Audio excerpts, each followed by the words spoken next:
This way I'm Hajan, your maths tutor, and once again I welcome you all on my channel विद्यालय। तो जैसे कि आपको पता है कि लास्ट वाली वीडियो में हमने स्टार्ट करा हुआ था linear equations chapter, linear equations in two variables, right. And हमने उसके जो जो कॉन्सेप्ट्स उस चैप्टर में डिस्कस करने थे, सारे टॉपिक्स हमने डिस्कस कर लिए थे। एक बार मैं आपको ब्रीफ ओवरव्यू दे रही हूँ कि इस टॉपिक में, इस चैप्टर में हमने क्या क्या डिस्कस करा था। So have a look. हमने चैप्टर का नाम क्या था? लीनियर पेयर इन टू वेरिएबल्स, जिसमें हमने क्या क्या पढ़ा था। पहले तो ग्राफिकल रिप्रेजेंटेशन पढ़ी थी कि कैसे हम ग्राफ की हेल्प से लीनियर इक्वेशंस को हम रिप्रेजेंट करेंगे और उस ग्राफ से हम क्या क्या कंक्लूड कर सकते हैं। सेकेंडली हमने पढ़ा था उस लीनियर इक्वेशंस को अलजेब्रिक मेथड की हेल्प से कैसे हम सॉल्व कर सकते हैं। तो have a look over here. So देखो, सबसे पहले ग्राफिकल मैथड डिस्कस करते हैं। तो सबसे पहले तो देखो जनरल फॉर्म क्या होती थी लीनियर इक्वेशंस की। a1x plus b1y plus c1 equals to 0, a2x plus b2y plus c2 equals to 0। तो ये था पेयर ऑफ लीनियर इक्वेशंस, जिसमें यहाँ पे देखे तो हमारे पास क्या थी, वेरिएबल्स कौन कौन से हैं, x एंड y, एंड कितनी इक्वेशंस है, 2 इक्वेशंस हैं। लीनियर इक्वेशंस है, वेरिएबल की जो हाईएस्ट पावर है वो क्या है, 1। So these are the linear equations in two variables. अब यहाँ पे देखो, जब भी हम ग्राफ से सॉल्यूशन फाइंड करना है, सबसे पहले तो देखो ग्राफ से रिप्रेजेंटेशन कैसे करेंगे। सो हमारे पास अगर मान लो कि पेयर ऑफ लाइंस इस तरह से x plus 2y minus 4 equals to 0 and 2x plus 4y minus 12 equals to 0। अब जब मैंने इसका ग्राफ प्लॉट करा तो दोनों के दोनों लाइंस क्या आ रही, सेम एग्जैक्टली पैरेलल आ रही है। पैरेलल आ रही तो उस केस में हम क्या कह सकते हैं कि उस केस में लाइंस पैरेलल है। तो हमें पता है कि जब हमने सॉल्यूशन फाइंड करना है तो हमें फाइंड करना है कि किस पॉइंट पे दोनों के दोनों लाइंस इंटरसेक्ट कर रही हैं। अब जब वो पैरेलल है तो दैट मीन्स किसी पॉइंट पे इंटरसेक्ट नहीं करेंगी। सो इंटरसेक्ट नहीं करेंगे दैट मीन्स उस केस में उसको सॉल्यूशन फाइंड नहीं कर सकते। So it implies no solution. और नो सॉल्यूशन का मतलब केस क्या रहेगा, सिस्टम क्या रहेगा, इनकंसिस्टेंट। अब इसको अलजेब्रिकली अगर हम देखें तो कैसे देख सकते हैं, हम फाइंड करेंगे ratios a1/a2, b1/b2, c1/c2। If a1/a2 equals to b1/b2 but not equals to c1/c2, यहाँ से भी हम कंक्लूड कर सकते हैं कि वो पेयर ऑफ लाइंस क्या है, उसका नो सॉल्यूशन है, the system is inconsistent, right. अब सेकेंड केस देखे, चलो इसमें 3 केसेस हैं। फर्स्ट केस में जब तीनों ही इक्वल ना हो, सेकेंड केस में जब फर्स्ट 2 रेशियोज इक्वल ना हो, थर्ड केस में जब तीनों इक्वल हो, राइट। तो यहाँ पे देखो हमारे पास क्या सेकेंड केस है, when a1/a2 is not equals to b1/b2। इस केस में अगर हम ग्राफ प्लॉट करें तो लाइंस क्या है, इंटरसेक्ट कर रही हैं, एंड जिस पॉइंट पे इंटरसेक्ट कर रही है वो क्या होगा, उसका सॉल्यूशन एग्जिस्ट कर रहा है, उस पॉइंट पे उसका सॉल्यूशन है। एंड क्योंकि वो लाइंस एक पॉइंट पे इंटरसेक्ट कर रही है तो क्या हो गया, उस केस में सिस्टम कंसिस्टेंट हो गया विद यूनिक सॉल्यूशन, कि एक ही सॉल्यूशन उसका एग्जिस्ट कर रहा है, राइट। एंड उसके इसमें अलजेब्रिकली कैसे देख सकते हैं, a1/a2 will not be equals to b1/b2। And third case है जब तीनों इक्वल होंगे, that is a1/a2 equals to b1/b2 equals to c1/c2। इस केस में जब हम ग्राफ प्लॉट करेंगे ना स्टूडेंट्स, तो ग्राफ कैसा होएगा, दोनों की दोनों लाइंस एक के ऊपर इंटरसेक्ट कर रही होंगी, मतलब कोइंसाइड कर जाएंगी दोनों लाइंस। तो जैसे यहाँ पे देखो लाइंस टू प्लॉट करी बट पहली लाइन के ऊपर ही दूसरी लाइन कोइंसाइड करके। तो इस केस में भी क्योंकि सारे के सारे पॉइंट्स ही इंटरसेक्ट कर रहे हैं तो सारे के सारे points he that mean solution होंगे। सो इस केस में क्या होगा, इनफाइनाइटली मैनी सॉल्यूशन होंगे, और सॉल्यूशन है तो सिस्टम क्या होगा, कंसिस्टेंट होगा। क्लियर। अब अगर हमने ग्राफ प्लॉट करा है तो हमारे पास कोई भी ग्राफ है और उस ग्राफ से मैं आपको बता रही हूँ कि इसके कौन कौन से पॉइंट पे सॉल्यूशन एग्जिस्ट करता है, तो हम देखेंगे कहाँ पे वो लाइंस इंटरसेक्ट कर रही है, राइट। ये तो था ग्राफिकल की हेल्प से हम कैसे कर रहे थे। अब अगर अलजेब्रिक मेथड की हेल्प से सॉल्व करना है तो हमारे पास 2 मेथड्स हैं। फर्स्ट है बाय सब्स्टिट्यूशन, सेकेंड है बाय एलिमिनेशन। तो सब्स्टिट्यूशन मेथड में आपको एक बार देखो कैसे करना है। हम क्या करेंगे, हमारे पास 2 इक्वेशंस होंगी, 2 इक्वेशंस में से दोनों में से कोई भी एक इक्वेशन ली, उसमें से एक वेरिएबल की value in terms of other variable हम सब्स्टिट्यूट कर देंगे। फॉर एग्जांपल यहाँ पे देखो इक्वेशन 2 में से मैंने x की वैल्यू निकाल ली तो y की टर्म में आ गई, राइट। अब जो x की वैल्यू आपने निकाल ली है उसको आपने अनदर इक्वेशन में सब्स्टिट्यूट कर देना, जिससे आपके पास क्या आएगी, वो इक्वेशन एक सिंगल वेरिएबल में कन्वर्ट हो जाएगी और हम उस वेरिएबल से उसकी वैल्यू फाइंड कर सकते हैं। सो यहाँ से मेरे पास y की वैल्यू जैसे आ गई। अब जो y की वैल्यू मेरे पास आई है उसको हम सब्स्टिट्यूट करेंगे दिस वन इक्वेशन में, राइट। सो जैसे x की वैल्यू आ गई, तो ये था सब्स्टिट्यूशन मेथड। नेक्स्ट है एलिमिनेशन। एलिमिनेशन देखो इसमें क्या करेंगे, हम वेरिएबल्स को एलिमिनेट करने का ट्राई करेंगे। कैसे करेंगे? तो सबसे पहले हम देखो क्या करते हैं, हम ट्राई करते हैं कि दोनों में से किसी भी एक वेरिएबल के कोएफिशिएंट न्यूमेरिकली सेम हो। न्यूमेरिकली सेम है, साइन डिफरेंट हो नो मैटर्स, नंबर सेम होने चाहिए दोनों में से किसी भी एक वेरिएबल के। जैसे यहाँ पे देखो, यहाँ पे तो ऑलरेडी जो y वेरिएबल है उसके क्या है, जो कोफिशिएंट्स है वो क्या है, सेम है।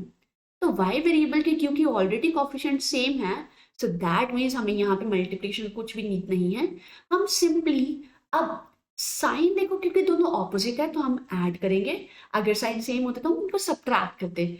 ऐड करा तो क्या बन गया, 2x प्लस 1x 3x, ये 3y माइनस 3y तो कैंसिल, इक्वल टू 0, 6 प्लस 12 18, यहाँ से आ गई x की वैल्यू। ये x की वैल्यू हम दोनों में से किसी भी क्वेश्चन में सब्स्टिट्यूट करेंगे तो मेरे पास आ जाएगी y की वैल्यू।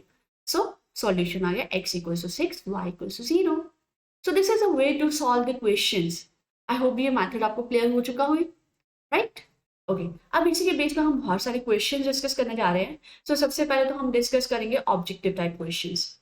सो ये क्वेश्चन आपको सीबीएसई 2021 में आया था, लास्ट ईयर में आया था। तो क्वेश्चन क्या है, two lines are given to be parallel. हमें दिया हुआ है कि दो लाइन्स क्या है, पैरेलल हैं, right. We have given in the statement that two lines are parallel. If one of the lines, equation of one of the lines is 3x minus, sorry 2y, px minus 2y equals to 5. We need to find the equation of second line. अब जब equation दोनों दी है parallel है, तो मैंने आपको भी बताया था पैरेलल के केस में क्या आएगा, मतलब दोनों में से सॉल्यूशन एग्जिस्ट नहीं करेगा, सिस्टम क्या रहेगा, इनकंसिस्टेंट।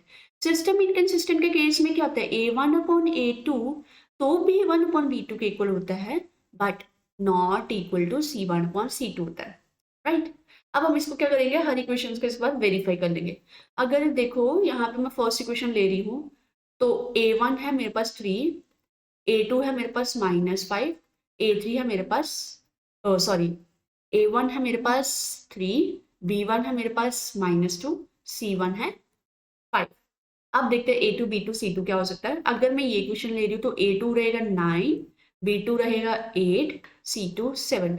इन दोनों को सॉल्व करा 1/3 1 और ये आ गया -1/4। ये तो पहले दो पार्टी सेम नहीं हुए, तो दैट मीन्स ये तो पैरेलल के केस में उसकी कंडीशन को सेटिस्फाई नहीं कर रही। तो ये केस हमारे पास रॉन्ग आ गया, फर्स्ट ऑप्शन तो करेक्ट नहीं हो सकती। अब इसी तरह से हम सेकंड का चेक करेंगे, तो सेकंड में भी अगर हम चेक करेंगे, यहाँ पे क्या है 3/-12 इक्वल्स टू -2 अपॉन -8। ये क्या रहेंगे, ये भी सेम नहीं, ये 1/4 है और एक है -1/4। -1/4 नॉट इक्वल्स टू 1/4 आ गए, तो ये भी पैरेलल का केस नहीं आया। That means option B is also incorrect.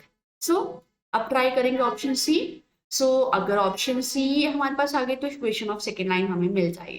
तो इसमें क्या है, हम ट्रायल की हेल्प से कर सकते हैं कि कैसे कैसे हमारे पास इक्वेशंस आएंगी, right. So 3/-12 equals to -2/8 but not equals to 5/7। तो ये चीज देखिएगा सेटिस्फाई कर रही है क्या, yes.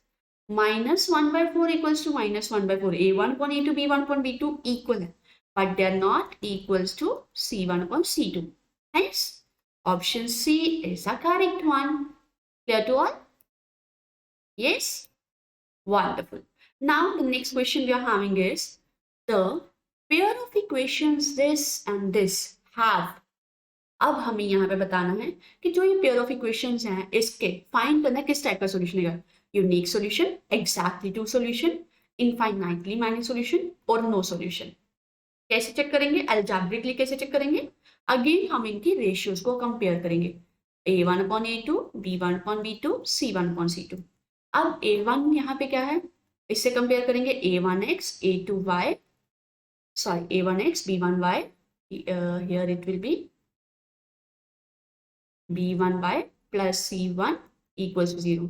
and the other equation is a2x plus b2y plus c2 equals to 0. So a1 is equals to 1.